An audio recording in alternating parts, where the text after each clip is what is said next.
What made you want to become a teacher? This is a question I have been asked far too many times to count. Despite its frequency, I feel that I am never able to give an answer that truly captures my entire story.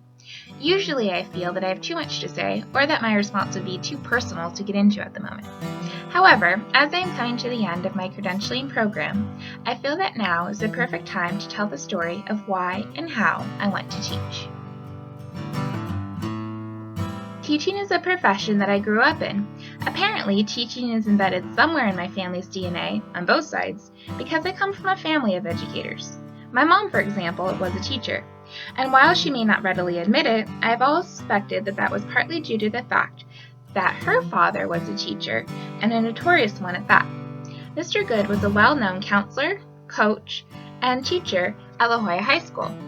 So well known, in fact, that when he was in his 70s and well into his retirement, I recall him still getting stopped by former students who recognized him and wanted to say hello.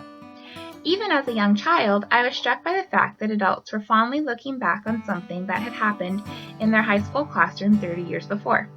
This was one of the first times that I saw that teaching presents one with the opportunity to truly have an impact on another person's life. I was moved by seeing this, and even as a child, I began to develop a desire to teach myself.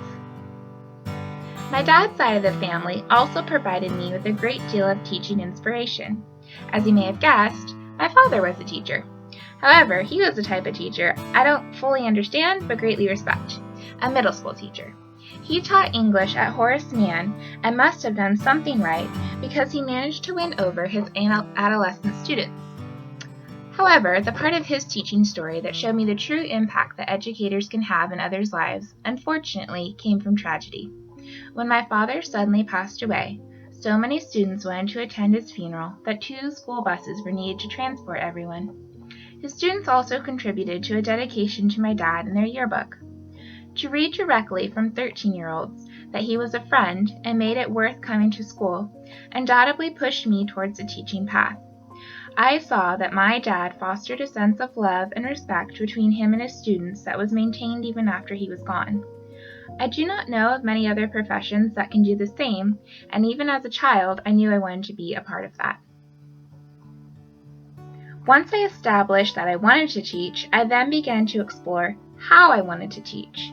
In doing so, I absorbed a great deal of wisdom from professors, cooperating teachers, and research. However, one person who greatly shaped the answer to this question was a teacher of my own, Mrs. Hayes.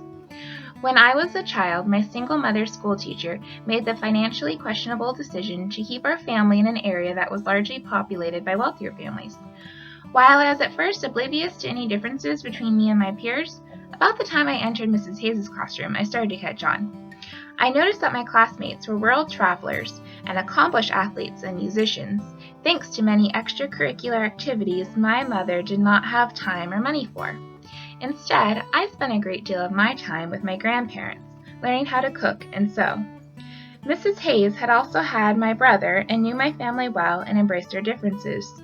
She introduced me to books like the Little House series and the American Girl series that celebrated a homespun childhood like my own. She also knew that my mother was usually unable to come to school events because she was with her own students. Therefore, she welcomed my grandfather into our classroom, and Mr. Good regularly came to tell stories about his own childhood and former students. This degree of acceptance and support made me feel that I belonged in the classroom, and by extension, I was able to be successful.